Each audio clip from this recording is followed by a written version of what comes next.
मरकज़ वलायत अली पाकिस्तान संगत अलिया आसमान की तरफ से कहा जाता है कि बीबी के आगे अयाम आ रहे हैं और पाक बीबियों के नामों के मुक़द्दस का ख्याल रखा जाए। जैसे आजकल आप सुन रहे हैं कि एक हरामी अला यारी भौंक रहा है सैयदादी का गैर सैयद से निकाह जायज़ है। दो हमारे बच्चों ने उसे हरा दिया है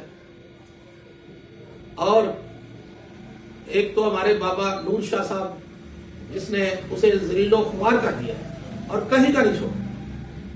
अब तो वो फंस गया है और तड़प रहा है कि मैं क्या करूं। इसको शर्म आनी चाहिए कि जब बाबा जी ने आपके साथ इतना कुछ कर दिया तो आप मौला से माफी मांगते और हक सच की राह पे आ जाते। लेकिन आपने वो बात सुनी हुई है ना अब्दुल वद वाली, कोई है जो इस कुत्ते की जबान बंद करे? तो कोई बात नहीं, मेरी शिया अशना अशरी उलमा और जाकिरीन से गुजारिश है कि इसके साथ मुनाजरा न करें। इस कोई ना कोई मलंग इस कुत्ते की जबान खुद ही बंद कर देगा क्योंकि वो खुद फंस चुका है। जैसे देखा नहीं आपने इस्लामाबाद कॉन्फ्रेंस हुई जजीद के ऊपर और उस एजेंडे पे तो मौलवी कुछ कर ना सके। जब वसीम ने बलोच ने ये कहा कि हम सैयदादी का गैर सैयद से निकाह को नहीं मानते, जो लोग कहते हैं उनकी बात, और तशद्दुद में अली और वलीउल्लाह की बात की, वलायत अली की बात की।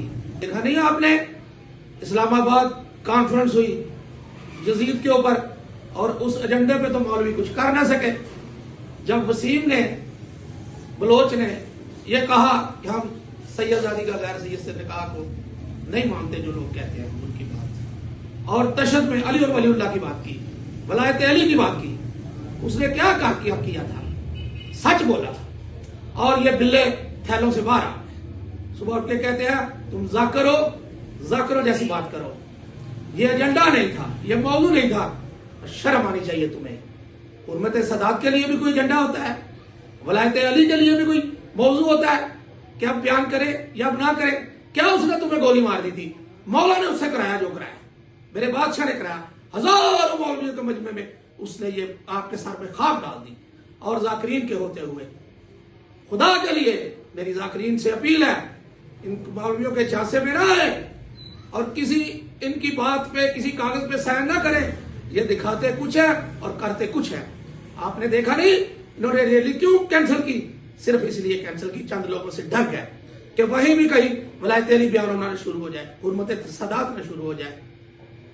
ये फितरतुल फसाद सन 79 से पहले किधर थे? उससे पहले यही जाकिर थे जिन जाकिरों की ये मुखालफत कर रहे हैं। यही इन्होंने कहा था हाय हुसैन, और उलमाए हक थे जो उस वक्त के, जो अब भी हैं, जिन्होंने वलायत अली बयान किया और करते रहेंगे। इनका साथ दे, मजलिस कराने वालों से मेरी अपील है, इनका साथ दे, ज्यादा से ज्यादा इनका साथ दे। और ये भी उस अला यारी की तरफ फंस गए हैं, इन्हें तड़पने दो। क्या तुम्हें गोली मार दी? उस जाकिर ने सच बयान किया, हक बयान किया और मौला ने करवाया उसे, है? तो आप उसके पीछे पड़ गए, उसको गालियां देनी शुरू कर दिया आपने, उसको बुरा भला कहना शुरू कर दिया, इसीलिए कि उसने हक बयान किया है। और मेरी गुजारिश है कि जैसे बीबी के आगे दिन आ रहे हैं, इन दिनों में बिल्कुल न किसी से डरने की जरूरत है, न झकने की जरूरत है। उसी तरह यहाँ मनाएंगे हम जिस तरह साहब का साल मनाते रहे हैं। क्यों कि इनके पास तो कुछ भी नहीं है, ना अला यारी के पास, ना मौलवियों के पास, ना हमारे दुश्मनों के पास। हमारे पीछे बीबी की दुआ है और हम बीबी की दुआ के साथ चलेंगे। अल्लाहुम्मा सल्ली अला मुहम्मद।